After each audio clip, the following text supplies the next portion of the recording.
सबसे पहले हम लोग मंगलाचरण के दोनों मंत्रों का सस्वर पाठ करेंगे।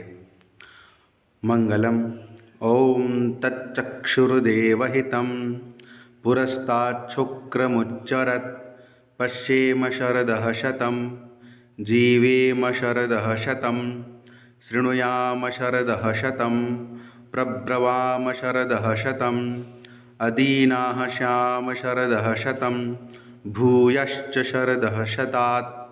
यह मंत्र यजुर्वेद से लिया गया है। दूसरा मंत्र आनो भद्राः क्रतवो यन्तु विश्वतो दब्धासो अपरीतास उद्भिदः देवानो यथा सदमिद्रिदे आसन्नप्रायुवो रक्षितारो दिवे दिवे। यह मंत्र ऋग्वेद से लिया गया है। अब हम लोग एक एक करके दोनों मंत्रों का विश्लेषण करेंगे और अर्थ देखेंगे। ओम तच्चक्षुर्देवहितं पुरस्ताच्छुक्रमुच्चरत् अर्थात देवों द्वारा निरूपित यह शुक्ल वर्ण का नेत्र रूप सूर्य पूर्व दिशा में ऊपर उठ चुका है। पश्येम शरदः शतम, हम सब 100 वर्षों तक देखते रहें। जीवेम शरदः शतम, 100 वर्षों तक जीते रहें। शृणुयाम शरदः शतम, 100 वर्षों तक सुनते रहें। प्रब्रवाम शरदः शतम, 100 वर्षों तक शुद्ध रूप से बोलते रहें। अदीनाः श्याम शरदः शतम, 100 वर्षों तक स्वावलंबी, अदीनाः मतलब स्वावलंबी बने, अर्थात 100 वर्षों तक स्वावलंबी बने रहें। भूयश्च शरदः शतात्, और यह सब 100 वर्षों से भी अधिक समय तक चलता रहे, अनवरत चलता रहे। दूसरा श्लोक आनो भद्राः क्रतवो यन्तु विश्वतो दब्धासो अपरीतास उद्भिदः। हमारे पास चारों ओर से ऐसे कल्याणकारी विचार आते रहें जो किसी से न दबें, अदब्धासः किसी से न दबें, उन्हें किसी से बाधित न किया जा सके, अपरितास। और देवानो यथा शतमृद्वृधे असन्नप्रायुवो रक्षितारो दिवे दिवे, प्रगति को न रोकने वाले अप्रवायु तथा सदैव रक्षा में तत्पर देवगण ईश्वरगण प्रतिदिन हमारी वृद्धि के लिए तत्पर रहें।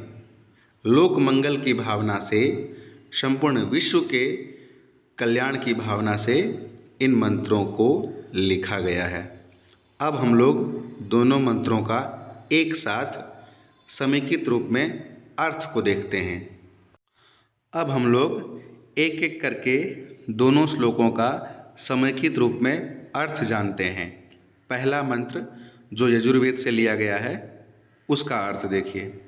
देवों द्वारा निरूपित यह शुक्ल वर्ण का नेत्र, शुक्ल का अर्थ होता है सफ़ेद, नेत्र मतलब सूर्य, वह सूर्य पूर्व दिशा में ऊपर उठ चुका है। हम सब 100 वर्षों तक देखते रहें, अर्थात हम लोग 100 वर्षों तक इसके साक्षी बने। 100 वर्षों तक जीते रहें, हम लोगों का जीवन 100 वर्षों तक रहे। 100 वर्षों तक सुनते रहें, 100 वर्षों तक हम लोगों की श्रवण इंद्रियाँ कार्य करती रहें। 100 वर्षों तक शुद्ध रूप से बोलते रहें। 100 वर्षों तक शुद्ध रूप से बोलना है। शुद्ध से यहाँ तात्पर्य है अच्छी, मधुर, उपदेश परक और हितकर वाणी ही बोलें।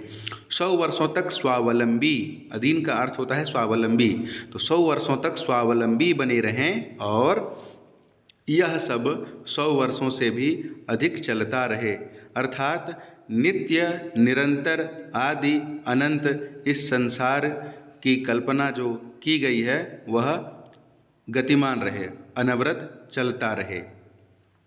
दूसरा श्लोक, दूसरा मंत्र जो ऋग्वेद से लिया गया है उसका अर्थ देखिए। हमारे पास चारों ओर से ऐसे कल्याणकारी विचार आते रहें जो किसी से न दबें, अर्थात उन अच्छे विचारों का दमन न किया जाए, उन्हें किसी से बाधित न किया जा सके, अर्थात रोका न जा सके। अपरितासः का अर्थ होता है अबाधित या निर्बाध रूप से अनवरत चलते रहना।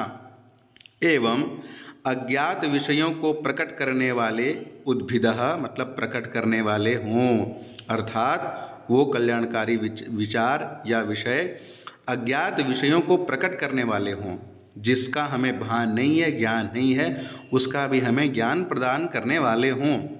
प्रगति को न रोकने वाले अप्रवायुः, अर्थात प्रगति को कभी भी अवरुद्ध न करने वाले तथा सदैव रक्षा में तत्पर देवगण, ईश्वर या भगवान प्रतिदिन हमारी वृद्धि के लिए तत्पर रहें, अर्थात ईश्वर हम लोगों को प्रगति करने के लिए हमेशा सहायक बने, हमेशा हमारी सहायता करें।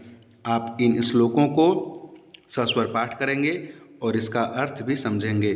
कहीं कोई कठिनाई आए, किसी शब्द का, किसी पंक्ति का अर्थ समझ में न आए तो आप निश्चित रूप से इस वीडियो के कमेंट बॉक्स में अपने सभी प्रकार के प्रश्न रख सकते हैं। आपके सभी प्रश्नों का समाधान निश्चित रूप से यथाशीघ्र किया जाएगा। धन्यवाद।